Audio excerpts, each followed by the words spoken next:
In this video, we're going to take a look at selecting polygon components. Since polygon models have so many different types of components that we can choose and manipulate, we have a special set of selection tools. Let's take a look and we'll create a simple primitive object. And of course, we know we have our marking menu that when I right-click on the object, it is context sensitive. Therefore, it automatically reads that I have a polygon object and goes to the individual polygon components. When we're in a component mode, we get that pre-selection highlight. When I choose a single component, it'll highlight, but what we can also do is double-click on that component to select an entire row or ring. So if I double-click this edge, I now get the entire loop on that object. If I select an adjacent edge here, I'll get the ring, or the loop going in the opposite direction.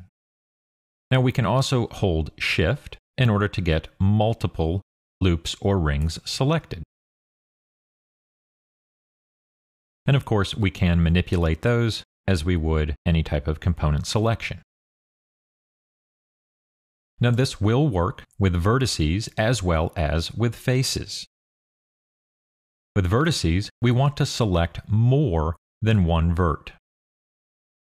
If I double-click just on a single vert, I'm not going to get anything.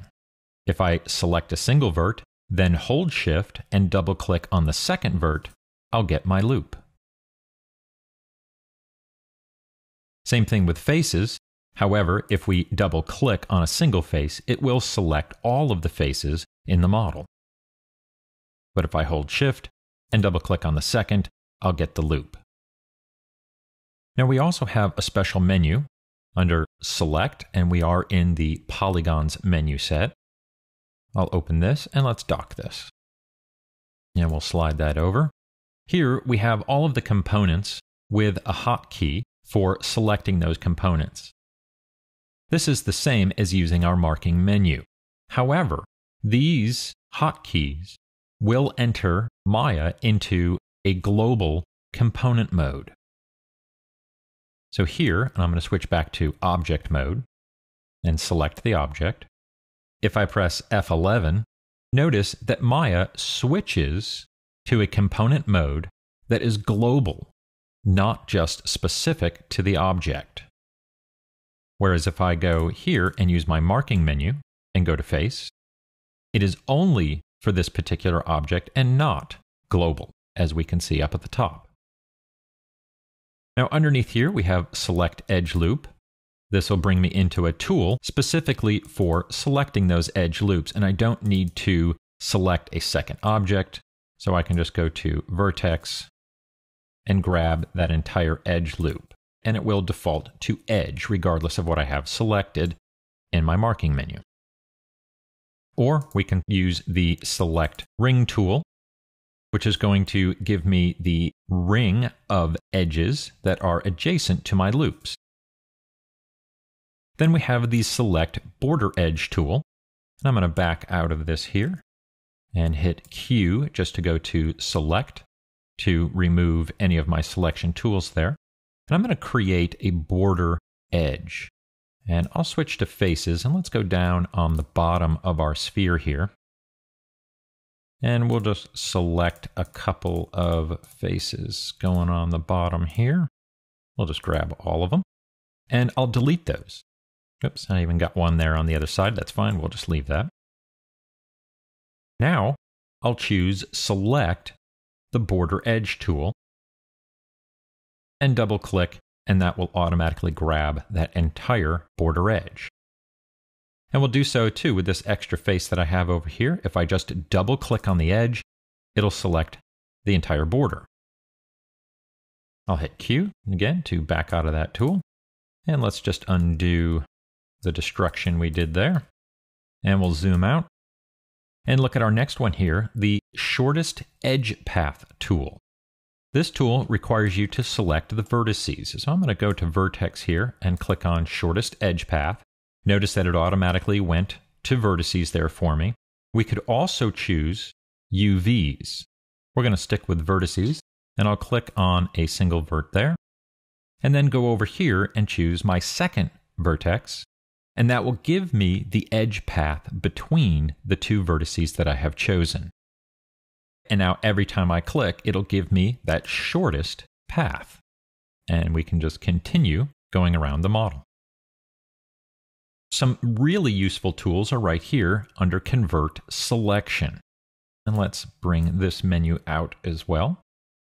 And once again, I'm going to hit Q to back out of that Select Shortest Edge Path tool.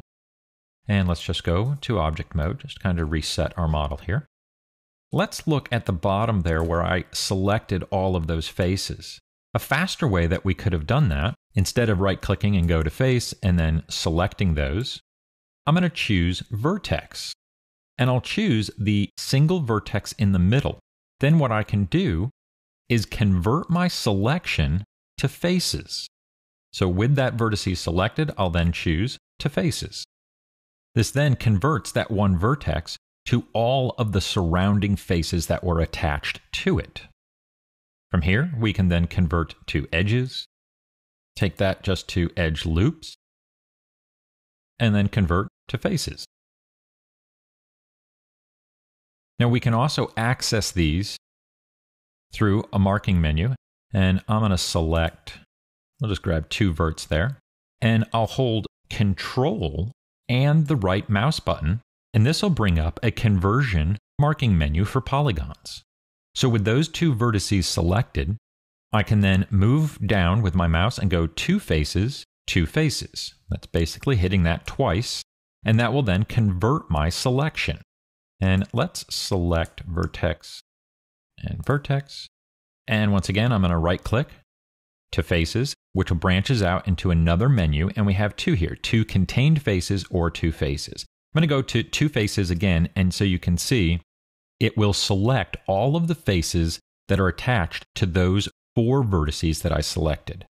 Let's undo, hold Control, right mouse, two faces. This time I'm going to go to contained faces, and it will only convert the interior face of my vertex selection. So that can really help narrow things down. Now we have a couple of new ones here you can see that are highlighted in green. If I want to take this face and then go back to my vertex perimeter, we can choose this one right here. That will just then select the vertices on the exterior of the face. So let's right click and we'll grab a bunch of faces here. And then we'll convert to perimeter. So sometimes it's easier to select a vertex and then convert, or sometimes it's easier to select faces and then convert. It's not always a straight path based upon the components that you need selected. We can also take our existing selection and grow it or shrink it. We have grow selection region or shrink the selected region by using our greater than or less than keys. So to grow my selection, I'm going to hold Shift in order to get to the greater than symbol and grow my selection out, or hold Shift and choose the less than to shrink it. We can also use a set of constraints on our polygon objects to restrict us from selecting certain things. So I'm going to choose Select Using Constraints, which brings up a separate menu. And we want to turn on a couple of things here first before this tool will actually become active. For the constraint, I'm going to choose the current and next. And what this is looking for is the current object or the next object that I select. And I'm going to right click. Notice how nothing is over there just yet. It's looking for components. So I'm going to switch to faces. And now this lights up, and now we get a bunch of different options inside of here. If I only wanted to choose all of the triangles on my model, we can go to Order here and just check triangles. Notice how everything just got cleared there because those were quads. Now, because I'm on current and next, basically anything that I select hereafter is going to be limited by my polygon constraint that I just established. And that constraint will only allow me to select triangles. So when I come back out to my model here and I'll just draw a big marquee around the entire sphere, you'll see that nothing got selected except those triangles there and also the triangles on the bottom. If I just want to select the quads, well, we can just choose that and do the same thing. Notice none of the triangles are selected. We have several different options here that we can go through to restrict our selection. We can also, which is I think is kind of unique, is that we have a random option here, and we'll just choose to activate that, and let's turn order off. This way we'll be selecting any type of polygon shape. And we'll just give it a little ratio value there, and then just draw a marquee again, and it will randomly select certain faces. We can double up on these, so if I just want quads, you'll notice that it will remove all of those, and we'll just redo this selection. Now, no triangles will be selected, only quads, and it will select a random amount of quads. When you're done with this tool, we want to choose Close and Reset. We can choose Close and Remember, but this will keep the constraint active. And for any polygon object or polygon components that we try and select, it will be limited by what we have set up here. So I'm going to choose Close and Reset, and now I'm able to select anything on my model. Now we have one more very useful tool here, and that is the Paint Select tool. This is great with working with polygon objects, especially when we need to select a lot of faces quickly. So I'm going to switch to Face.